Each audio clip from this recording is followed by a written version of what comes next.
The walls rose high, carved directly into the mountain itself. No bricks, no mortar. Just stone shaped by human hands over 1,000 years ago.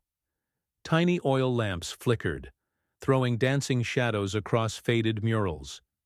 This was a church born of silence, built not to impress, but to disappear. A monk in a simple white robe emerged from the darkness, his eyes calm and ageless. Without a word, he beckoned me forward.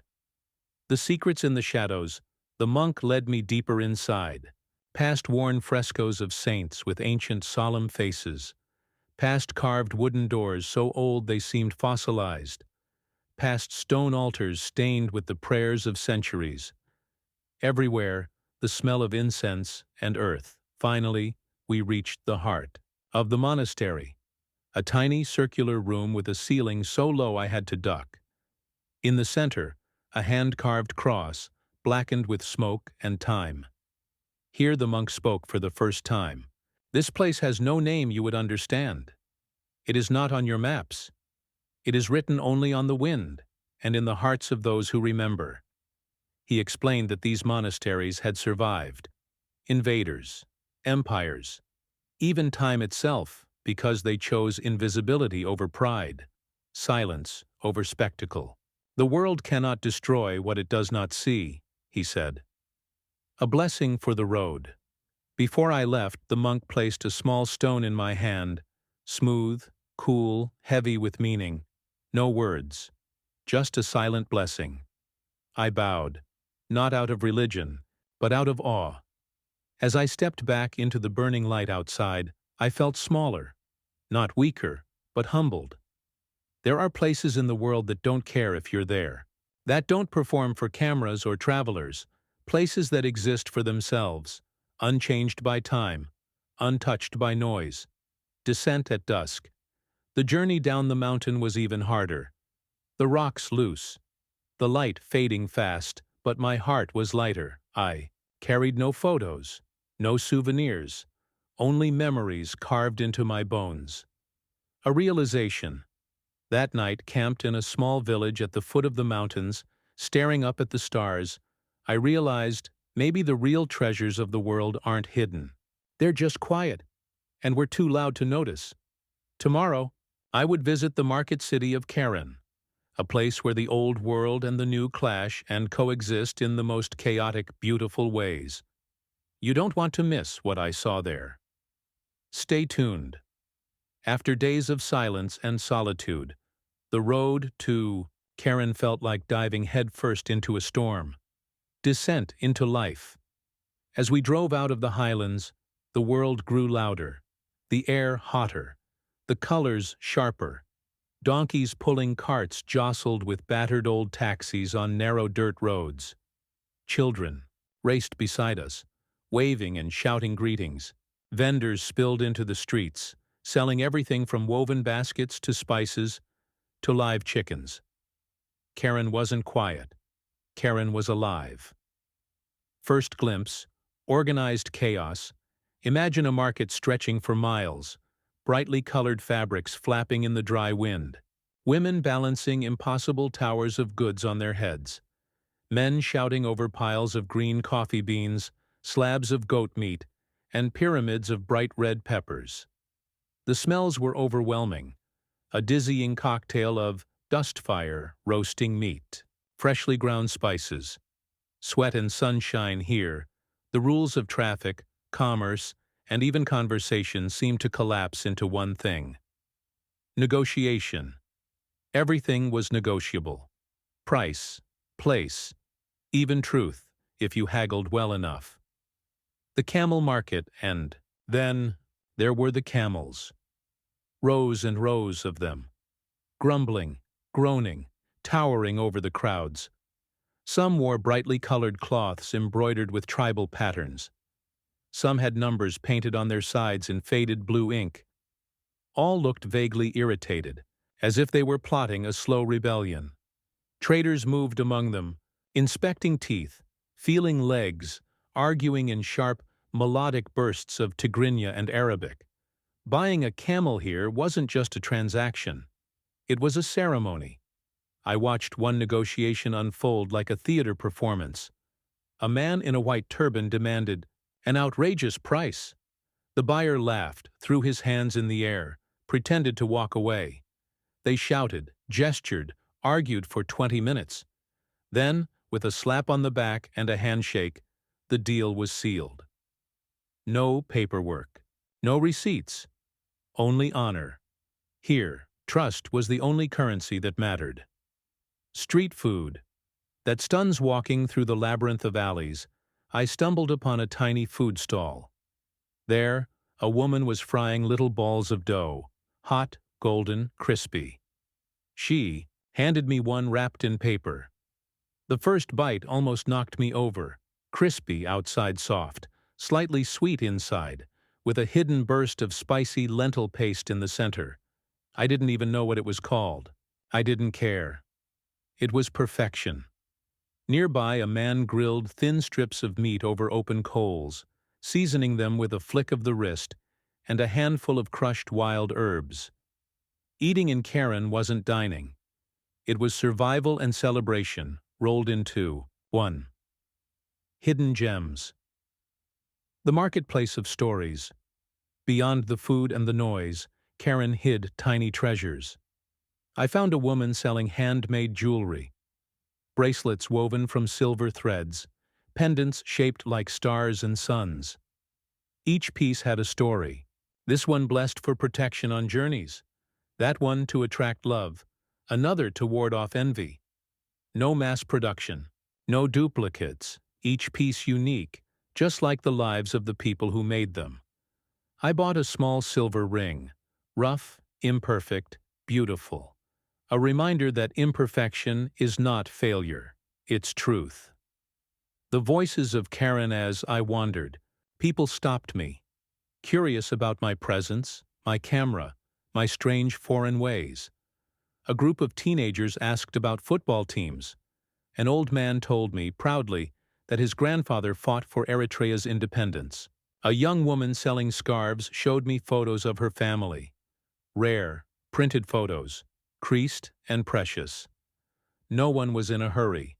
Stories poured out like water after a drought. Eager, vivid, alive. You don't just visit Keren. Keren visits you, and it stays. Sunset over chaos as the sun dipped low. The market began to dissolve. Carts rattled away. Camels lumbered home.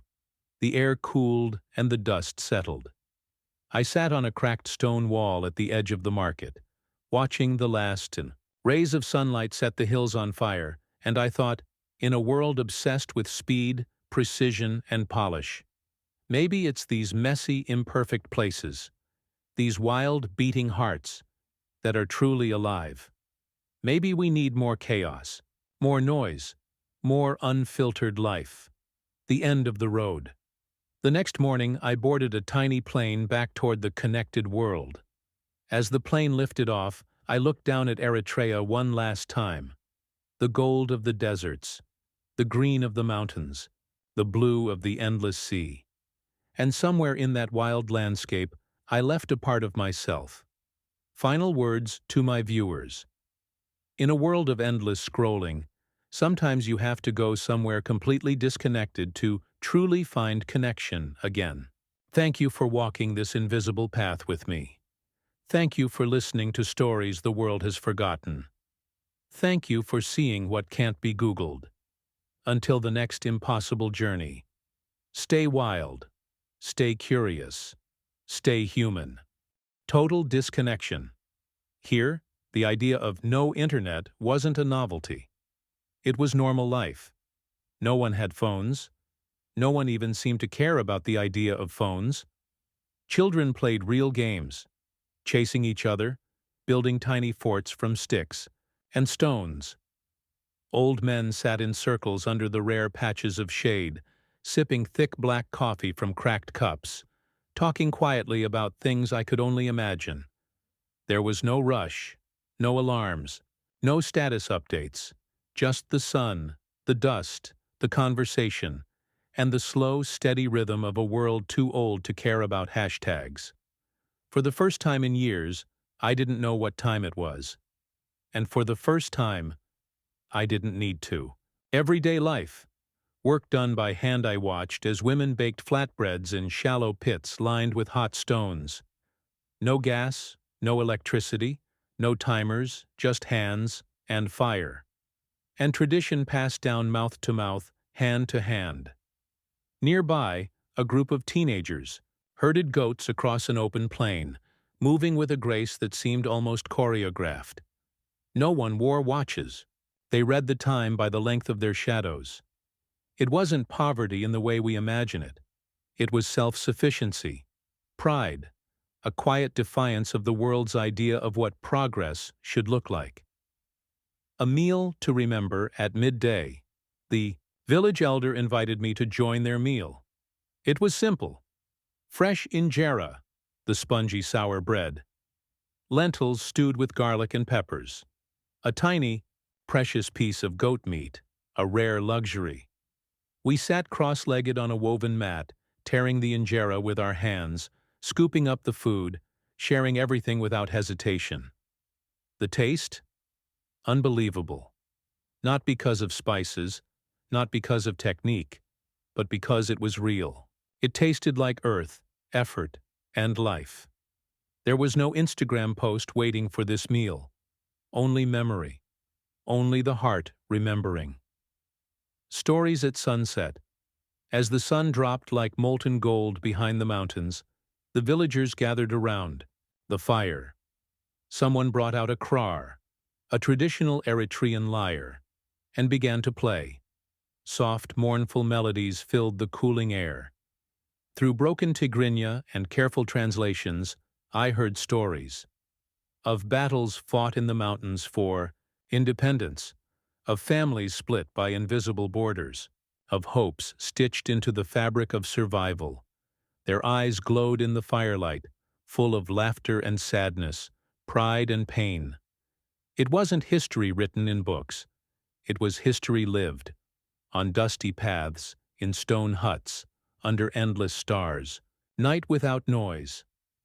That night, lying on a woven mat under a sky splattered with a billion stars, I thought, in a world drowning in noise, this silence was the loudest, most powerful thing I had ever heard. And tomorrow, I would travel even deeper, to where the desert kisses the sea, and the world ends not with a city, but with water and sand colliding under the fiercest sun. You won't believe what I found there. Stay close. The next day began in a haze of gold and dust. We left the green highlands behind, descending lower and lower until the world flattened into a sun-scorched emptiness. Ahead, the Red Sea. But between us and the water lay miles of cracked salt flats, dead trees, and forgotten towns swallowed by sand. The road to the forgotten coast driving east, the landscape grew harsher. No rivers, no fields, just endless sheets of blinding white salt and pockets of scorched rock. The only signs of life were the rare shadows of camels drifting across the horizon, and the occasional skeletal remains of ones who hadn't made it. It wasn't just a road. It was a test. Every mile closer to the coast felt like walking deeper into another planet. The heat shimmered in thick, visible waves. The engine of our land cruiser moaned in the brutal sun. Water, the thing we took for granted, became a precious obsession. Every sip was a prayer, and then suddenly, blue, a thin, wavering line at the edge of the world. The Red Sea, first sight of the sea. The Red Sea here is different, wild, untouched, alive, no beach bars, no hotels, no jet skis, just water so clear it seemed to glow, framed by jagged black volcanic rocks and endless dunes. I stepped out of the car and let the salty wind crash against me. It smelled of life, of distant lands, of ancient stories whispered across the waves for thousands of years. It was hard to imagine that just across this sea, far beyond the horizon, lay Saudi Arabia, Yemen, the bustling ports of the Middle East. Here, there, was only silence, only the endless pull of the tides against a forgotten shore. The abandoned fishing village. We drove along the coast until we reached it, a small, crumbling fishing village, half buried in sand, half swallowed by time. Wooden. Boats lay broken along the shore like the skeletons of giant fish. Rusty nets flapped in the hot wind. Empty houses, their doors swinging open like hollow mouths, faced the sea without blinking. Once, this place had thrived. Fishermen had pulled rich harvests from the coral reefs. Families had danced under the stars. Children had run barefoot through the sands. But when the wars came, when borders tightened and isolation closed in, the village emptied almost overnight. Now it belonged only to the wind. Here, even the ghosts have forgotten to haunt. Meeting the last fisherman. And yet, not everyone had left. Sitting under a battered tarp strung between two sticks was a man, his skin darkened and cracked by decades under the sun. He was the last fisherman. Through my guide, he told me, the sea still gives, but the world has stopped listening. He showed me his nets, stitched and mended 100 times. He showed me the tiny fish he still caught, not for money, but for survival. His world was the tide, the salt, the stubborn refusal to abandon, the shore. When I asked why he stayed when everyone else left, he smiled, a slow, tired smile, and said, "Because I was born between the sea and the sand, and that is enough." Gifts from the sea. Before I left, he pressed something into my hand. A tiny, perfect shell. A piece of driftwood worn smooth as silk. "To remember," he said. "So you know you were here when the world wasn't looking." I tucked the gifts into my backpack carefully. They weighed almost nothing, but somehow they felt heavier than anything else I carried. Sunset over the forgotten coast. That evening, I sat on the rocks, watching the sun drown in the Red Sea. The sky exploded in colors, violet, crimson, molten gold. No one else around, no tourists, no city lights. Only the slow breathing of the earth, and the endless soft applause of the waves against the stones. Here, at the edge of the world, you don't just see beauty. You feel it carve itself into your soul. And tomorrow, I would turn inland again, into the red heart of Eritrea, where the mountains hide ancient churches carved into cliffs, and monks guard secrets older than memory. You won't believe what they showed me. Stay tuned. The next morning, we left the sea behind.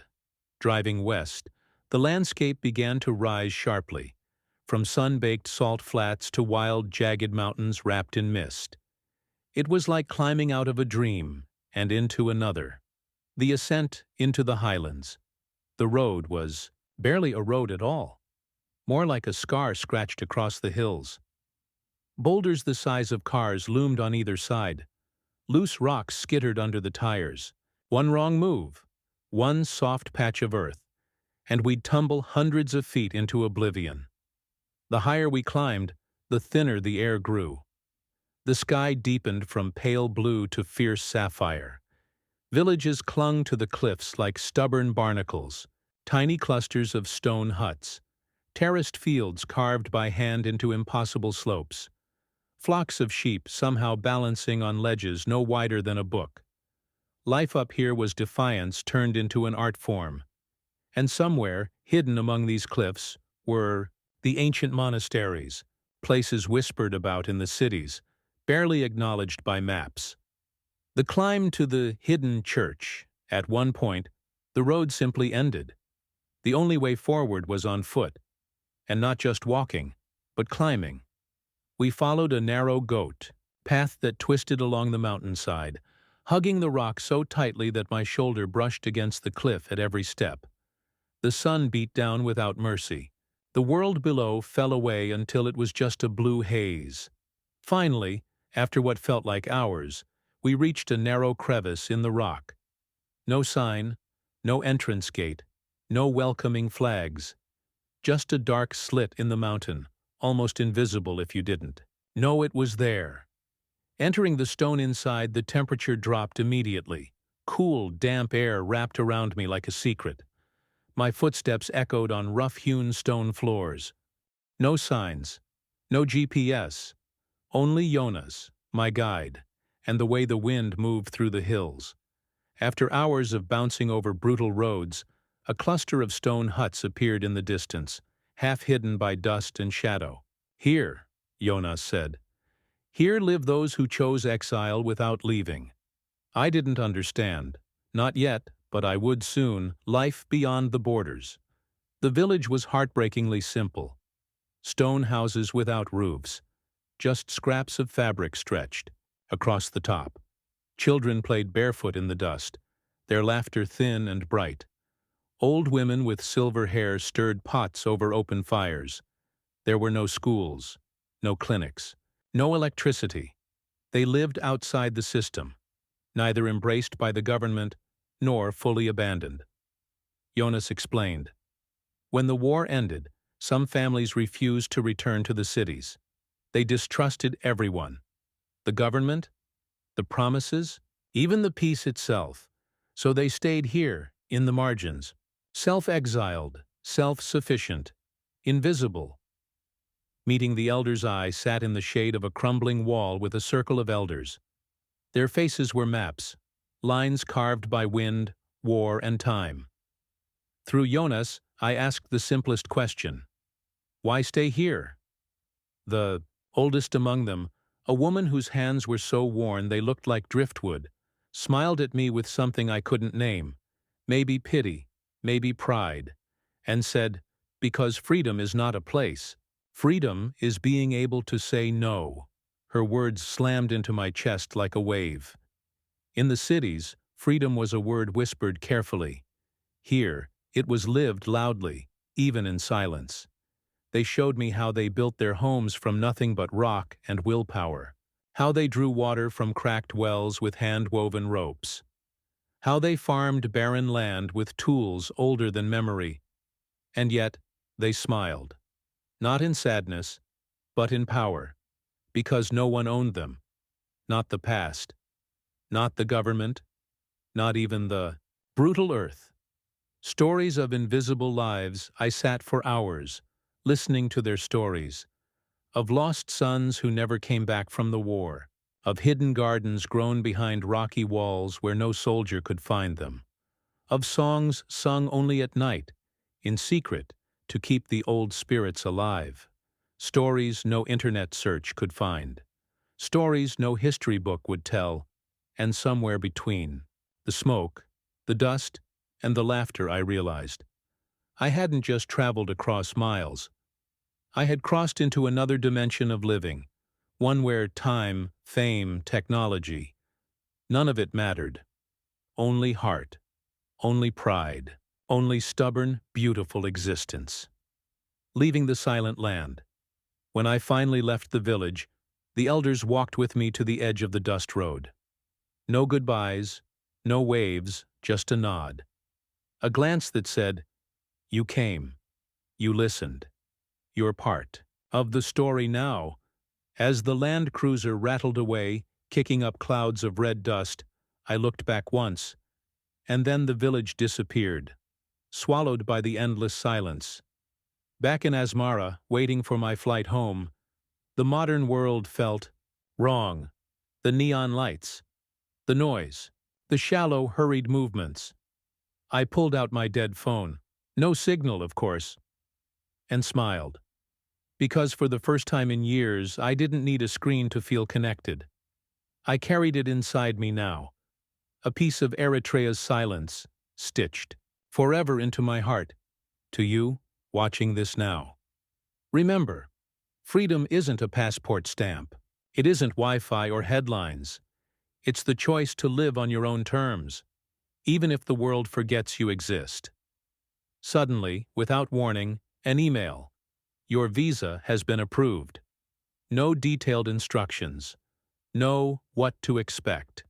Just a cryptic line, as if daring me to go through with it. And that's how a few weeks later I found myself boarding a nearly empty flight from Cairo, clutching my passport and feeling like I was stepping into another dimension. Landing in Asmara, a different world. The descent into Asmara was surreal. No huge skyline, no sprawling highways, just small houses, dusty streets, and stretches of empty land that seemed to breathe under the African sun. When we landed, there were no bright airport ads, no flashing signs. Just a worn-out terminal and stern-faced officials who manually checked each and every passenger's paperwork with a level of seriousness that could freeze time. No phones allowed, no photos, only silence and endless, scanning eyes. It hit me hard. I was not in the connected world anymore. Border control. Welcome to isolation. At immigration. The officer asked for my visa, then stared at me, long and hard, without a word. Minutes passed.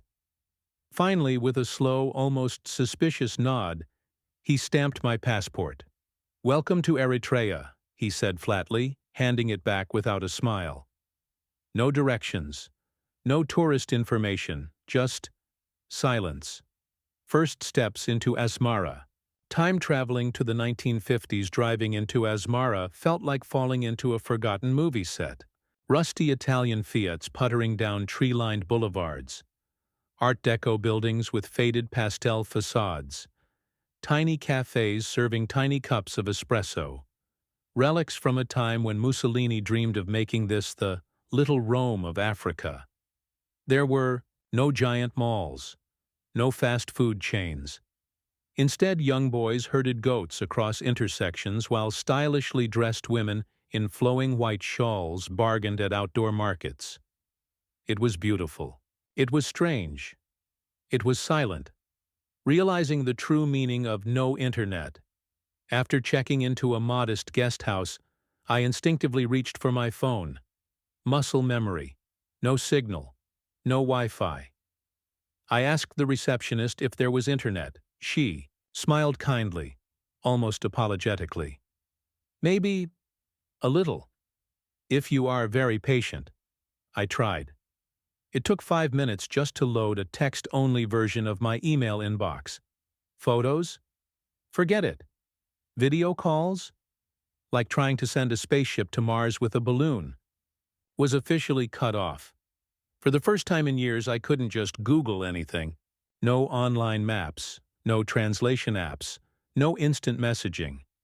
If I wanted to find a restaurant, I had to ask.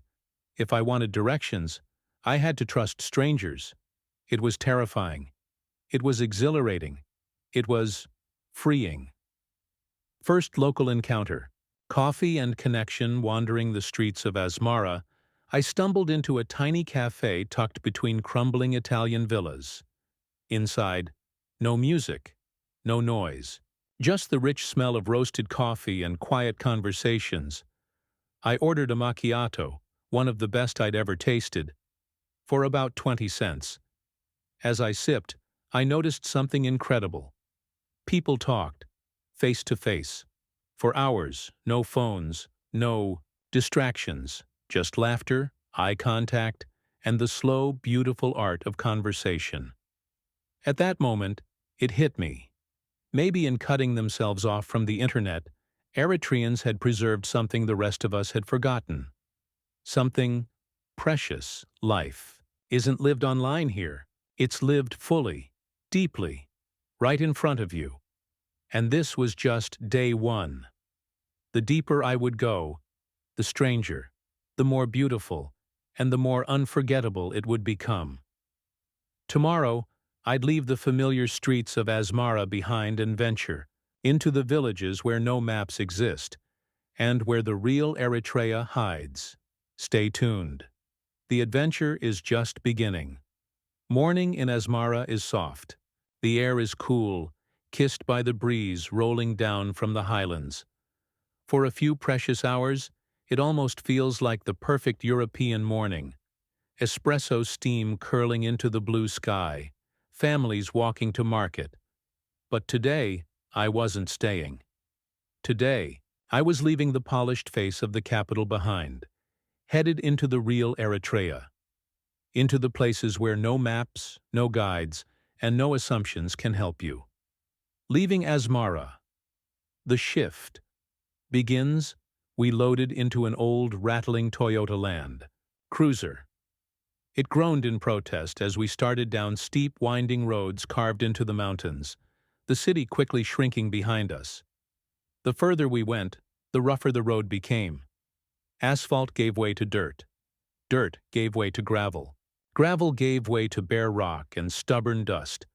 And along with the road, the world changed too. The brightly painted shops disappeared. The flow of pedestrians thinned to almost nothing. Even the air felt wilder, less tamed. Arrival in the first village. Life in slow motion. Hours later, we arrived at our first destination, though calling it a village felt generous. It was a scattering of stone houses, some barely standing. Donkeys grazed lazily by broken wooden fences. Children, barefoot and curious, appeared from behind crumbling walls. There was no welcome sign, no central square, just life, raw, slow, and unapologetic. What I found there? I swear, you won't believe. Stay tuned. Morning arrived wrapped in a pink sunrise over the endless dry hills. I packed light, just my camera, a small notebook, and water, and headed toward one of the strangest places, in Eritrea, the port of Massawa. The road to the Red Sea. The drive was surreal. The lush highlands of Asmara and its surroundings slowly gave way to an arid, almost lunar landscape. Cracked earth stretched for miles. Occasional skeletal trees stood twisted against the sky. Herds of camels crossed the road like ancient ghosts. The temperature climbed brutally with every mile. By the time we descended to the coast, it felt like the air itself was buzzing with heat. I could feel the history in the dust. This road, once bustling with traders from Arabia, Africa, and even Europe, now felt abandoned, swallowed by silence. Massawa. The ghost. Port. When we finally reached Massawa, my heart twisted. The city was a ghost. Bombed heavily during the War for Independence in the 1990s, Massawa was never truly rebuilt. Its once beautiful Ottoman architecture now stood in crumbling ruins. Buildings with bullet holes gaping like open wounds. Streets cracked and broken. Empty houses with grand staircases leading to nowhere. The silence was deafening. Only the sound of the sea and the cry of seagulls overhead. I walked through the abandoned streets, the heat radiating off the cracked stones. A single old man sitting on a doorstep nodded at me. Behind him, a mosque's minaret leaned slightly, scarred but still standing. It felt like walking through a lost empire, one that the world forgot, and that forgot the world right back. The Red Sea. The coastline itself was stunning. Turquoise waters glittered under the brutal sun. Fishing boats bobbed lazily in the shallow harbor, their paint peeling and faded. The port that once dreamed of being the Monaco of Africa now lay mostly empty. A handful of fishing families scraping out a living where millionaires were once meant to play. And yet, the beauty was undeniable, raw, unpolished, untouched. No tourist traps, no souvenir stands, just nature and history and resilience. Strange legends of Massawa locals whispered strange tales if you sat long enough in the shade and listened. About ships cursed to disappear beyond the islands. About the coral palaces under the water, swallowed by time. About fortunes lost when the world turned its back. I met a fisherman, old, weathered like driftwood, who said, "Massawa remembers everyone who leaves, but it forgets no one." Dinner from the sea. That night I ate fresh seafood pulled straight from the Red Sea. Giant prawns grilled over open coals. Fried reef fish seasoned with nothing but salt and lemon. A simple salad made from bitter desert. Greens, no fancy spices. No elaborate sauces, just purity. Eating by candlelight on a crumbling rooftop, with the sea whispering below and the stars stretching endless above, I realized something powerful. Not every treasure shines. Some treasures breathe quietly, hidden from the noise of the world. The feeling you can't.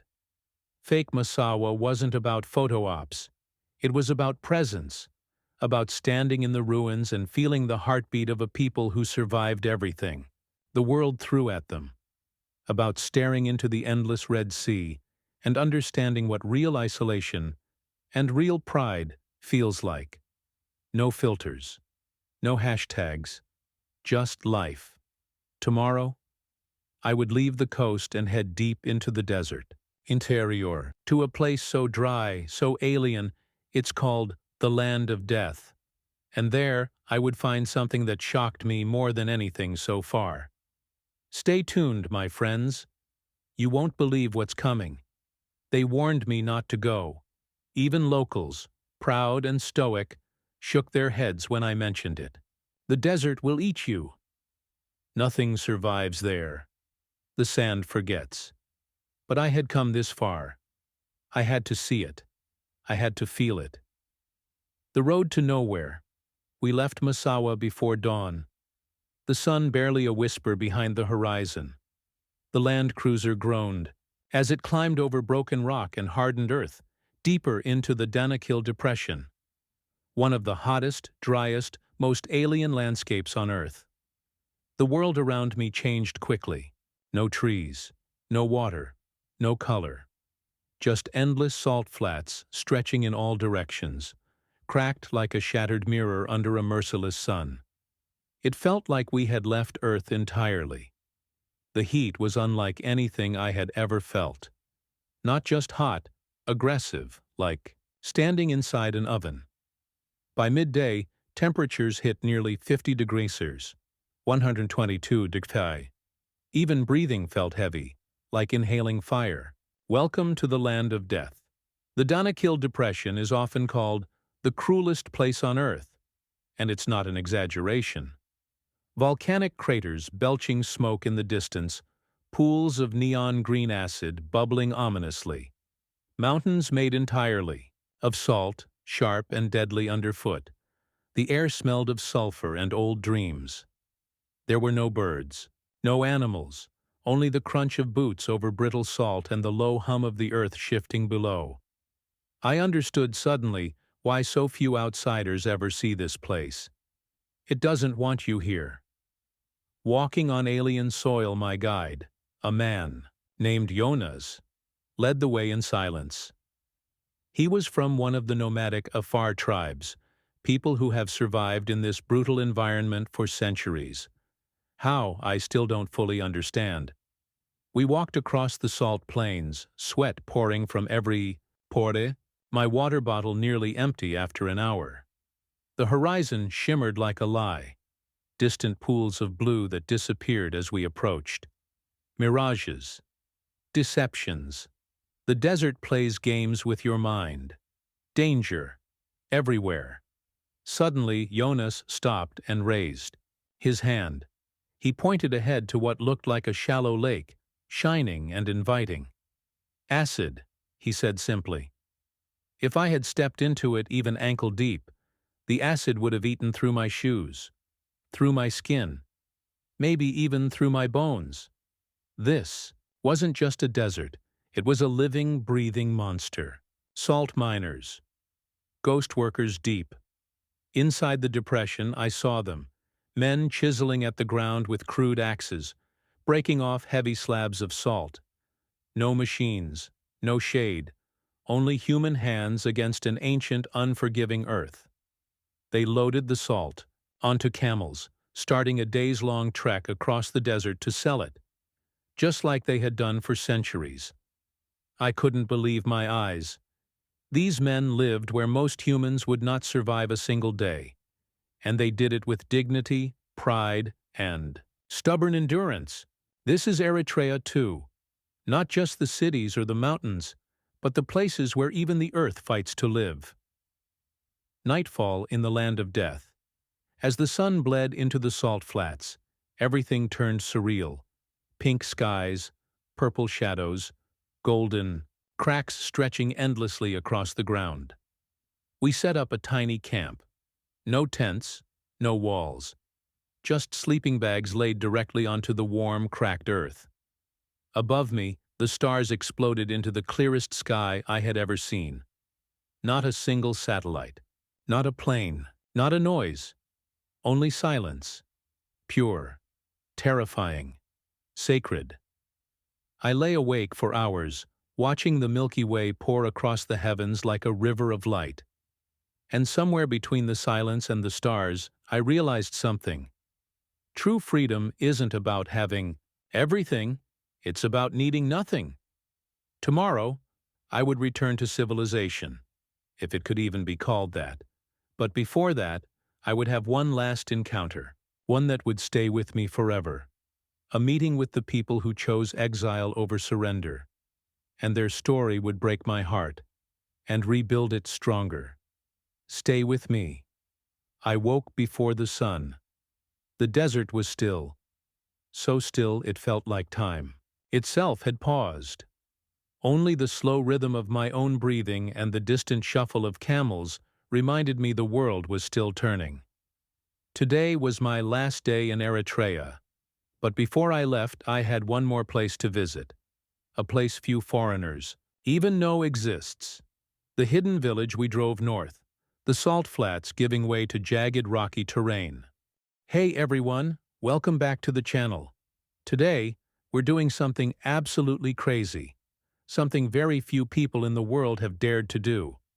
I'm taking you on a journey to one of the most isolated, mysterious, and secretive countries in Africa, Eritrea. And guess what? There's no internet, no Google, no Instagram, no way to just look something up. You're completely on your own. I still remember the faces of my friends when I told them where I was going. Some laughed, some looked at me like I was insane. You'll get lost. You'll disappear. You'll go back to the Stone Age. They weren't exactly wrong. Getting there. The challenge getting into Eritrea isn't easy. You can't just book a ticket and show up. First, I had to apply for a visa at the Eritrean embassy. A process so secretive and slow, it felt like trying to join a spy agency. They asked about everything. Where I worked, my family. The real reason for my trip weeks past. Silence. And then, suddenly, without warning, an email. Visa approved. No explanation. No instructions, just a cryptic approval. And the countdown began. Flying in, I felt the anxiety tighten in my chest. The plane from Cairo was tiny, almost empty. When we crossed into Eritrean airspace, the pilot made a cryptic announcement. Phones off, cameras down. The adventure had officially begun. First impressions. Asmara. A time capsule. Stepping into Asmara, Eritrea's capital, was like time traveling to the 1950s. Seriously.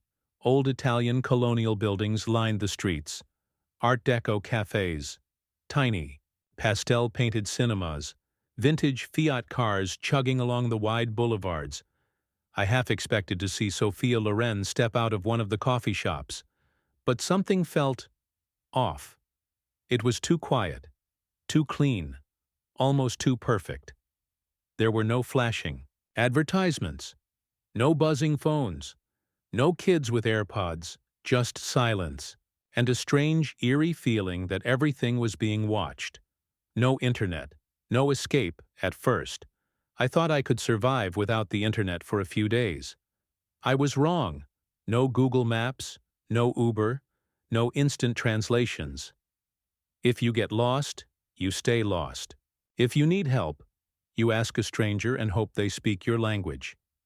Even the hotels only have dial-up internet. So slow it's practically decorative. Most locals have no access to social media at all. Eritrea is one of the least connected countries on Earth. And suddenly you realize you're really alone with your thoughts. No distractions, no noise. Just you and the moment. Strange rules and hidden realities. Here's something you need to know. You can't just travel freely. Around Eritrea, you need special permission to leave Asmara. Random checkpoints are everywhere. Soldiers in crisp uniforms ask for your papers constantly. Photography? Also controlled. If you take a picture of something sensitive, like a government building, or even an ordinary street, you could be detained. And yet, despite all the tension, the people I met were incredibly kind. Warm smiles, genuine curiosity. They don't get many outsiders here, and definitely not ones crazy enough to travel without Google. First meal. A taste of freedom. Dinner was an explosion of flavors. Spicy zigni, meat stew. Injera, a huge sourdough pancake you use instead of utensils. Himbasha, sweet ceremonial bread with cardamom. Sitting under the stars, eating with my hands, listening to the hum of an ancient city, I realized something. Maybe losing the internet wasn't losing connection. Maybe it was the first real connection I had felt in years. This is just the beginning. Tomorrow, I'm heading outside the city, into villages where time moves differently, where every smile has a story and every path hides a secret. Journey to the most isolated country in Africa without internet. Part 2. Beyond the capital, the silent villages. The next morning, the real Eritrea began to unfold before me. No bright tour buses, no flashy guides, just an old dusty Land Cruiser, a driver who spoke a mix of Tigrinya and Italian, and a government-issued travel permit that I had to guard like my passport. As we bumped along cracked, endless roads leading out of Asmara, I realized something. The deeper you go into Eritrea, the quieter the world becomes. Leaving Asmara, into the silence. Once you leave the capital, the landscape shifts dramatically. The Art Deco buildings disappear. The paved roads fade into dusty tracks. And the cell phone towers? Gone. It's just earth, sky, and the whispering wind. Occasionally, we'd pass small clusters of stone huts with thatched roofs, goats wandering freely across the road, and kids playing barefoot soccer with handmade balls. No screens, no tech, just life. Every village felt like stepping back centuries. Women in brightly colored dresses carried clay water pots on their heads. Old men sat under acacia trees, carving wood and telling stories. Children peeked shyly from behind their mothers, skirts staring at me as if I had stepped straight out of another universe. Forbidden photography. Here's the tricky part, you can't just pull out a camera and start filming. Even in the villages, locals are cautious. Some smiled warmly when I asked to take their photo. Others shook their heads, crossing their arms firmly. I learned fast. If you don't ask, you don't shoot. Respect is everything here. Life without modern comforts. In one small village, I'll leave its name out for their privacy, I spent half a day just sitting in the square, drinking thick coffee brewed over open flames. There was no electricity, no plumbing, no Wi-Fi. At sunset, the entire village lit up with tiny oil lamps and fires. The smell of roasting meat, fresh bread, and wood smoke filled the air. It was magical. A local family invited me for dinner. No fancy words, just a hand on my arm and a gesture to follow. Inside their stone home, we sat on woven mats. A huge plate of injera was laid in the center, covered in spicy lentils, greens, and tiny portions of goat meat. We ate together, laughing without understanding each other's languages, but somehow understanding everything important. No phones, no distractions, just presence. It was overwhelming in the most beautiful way. Stories that never leave as the night deepened. The village elder, a man with silver hair and skin like carved wood, told stories through a translator. Stories of war, of hope, of how the country fought for its independence from Ethiopia. For over 30 brutal years. We won our freedom, he said, but it cost us the world. His words hit me like a punch, because here, freedom came with isolation. Eritrea had chosen solitude over globalization, pride over compromise, and you feel it everywhere. In the proud glances, the stubborn resilience, the silent strength, strange restrictions. Want another shock? You can't use drones. You can't drive between cities without permission. Even, locals sometimes need travel permits to visit other regions. It's like the country breathes under an invisible glass dome. The beauty you can't post. As the stars burst across the sky that night, brighter than anything I had ever seen, I realized. Something powerful. Some moments are too sacred to capture, too pure to upload. Maybe that's the point. Maybe that's Eritrea's silent, stubborn magic. You don't visit to show others. You visit to remember who you are. And tomorrow, I'll be heading even deeper, toward the Red Sea coast, to a ghost port once dreamed of as Africa's Monaco, now abandoned, forgotten by the world.